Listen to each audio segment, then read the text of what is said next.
and gentlemen, as we are marking the Labour Day, President Abdel Fattah Sisi addresses the nation. Ladies and gentlemen, at the outset, I would like to بأسمى thank you آيات all التهاني and to بمناسبة الاحتفال countries my congratulations celebrating Labour Day and the small Bayram. Many happy returns to us all, and may it carry to Egypt welfare, prosperity and safety. Celebrating Labour Day today is a real opportunity to identify what was done by the devoted workers of Egypt, the progress they achieved in building the new republic. This is an important event to look forward to the future of our sons and daughters with a spirit full of hope and action and work together.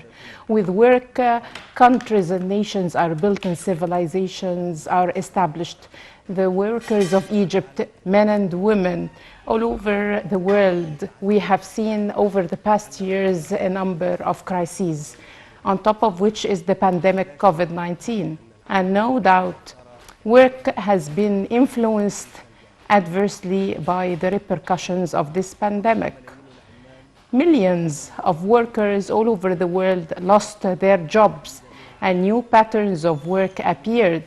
These new patterns depend totally on modern technology. And during that period, the people who succeeded were the ones who benefited from the new digital developments and were able to keep pace with them. Consequently, we have given full attention to digital transformation in all state fields and in all its services. In parallel, we have provided the support and social assistance needed to the vulnerable groups.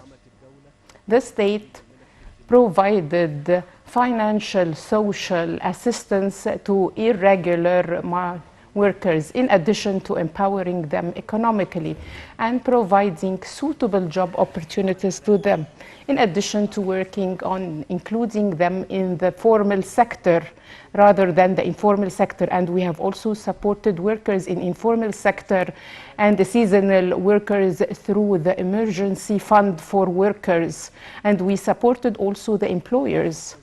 We have issued a package of exemptions and financial benefits to reduce the burden they shoulder, until we were able all to overcome this crisis in a manner that made us more strong and more rigid. These measures were appraised by international organizations that considered Egypt to be one of the pioneer countries in this field. In addition to the pandemic, the recent developments witnessed on the international arena had a great influence on working as it the economic growth worldwide. No doubt, Egypt is part of that world, and it is influenced by what influences other countries positively and negatively. So it was a must to undertake a number of precautionary decisions with the objective of protecting the economic Egyptian system from discrepancies, and also the continuous achievements and the mega projects implemented in Egypt over the previous 7 years were the main reason to our resilience before these challenges and crises. And they are all, without any exception, targeted first and before everything, improving the standard of living of the Egyptian citizen and achieving a decent life for each and every citizen. Ladies and gentlemen, the Egyptians, over eras and crises, realized the value of work, so they worked seriously and devotedly, a generation after the other. A civilization flourished in their country, and by this they were on top of all nations. And you are all aware that we are going to go through a new phase of production and work to reach new horizons for the future of our beloved country. And this, of course, necessitates the contribution of the workers of Egypt to continue the right path we started together. The human was always the center of development and its pillar. And we invested in the human through developing his skills and his capabilities and upgrading his awareness and knowledge.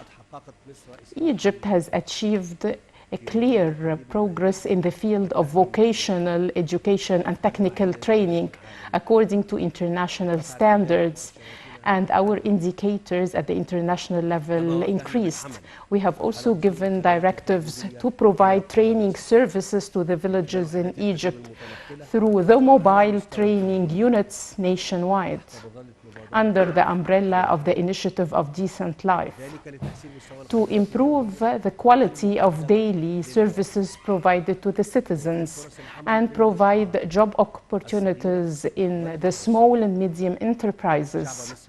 The great honorable people of Egypt, we have given a due concern to work and labor through intensifying efforts exerted to limit unemployment, one of which is expanding the national major projects as well as establishing the small and medium enterprises development authority to encourage the youth to initiate their enterprises as well as design training programs for the job seekers.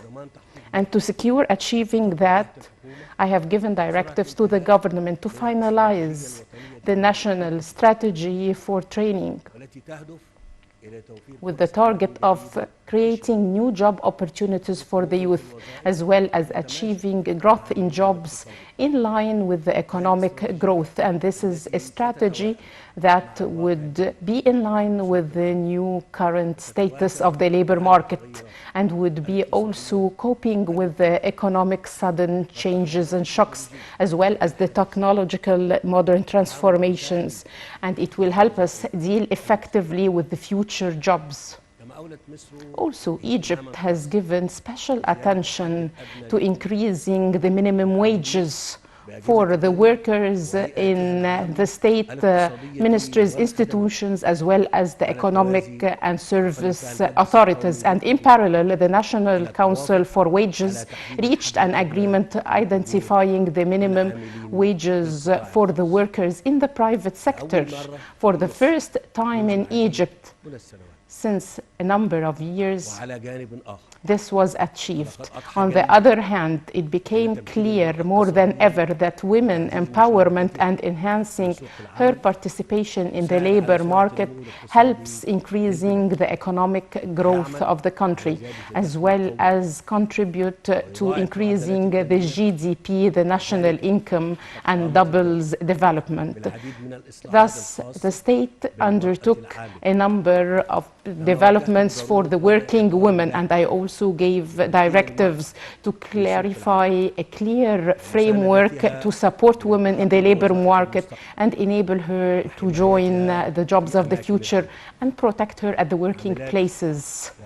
The workers of Egypt, men and women, the builders of the country and the inspiration of hope, the creators of the coming future. You are the strong backbone of this country, and you are its means to survive and prevail, and you are its engine towards development and prosperity.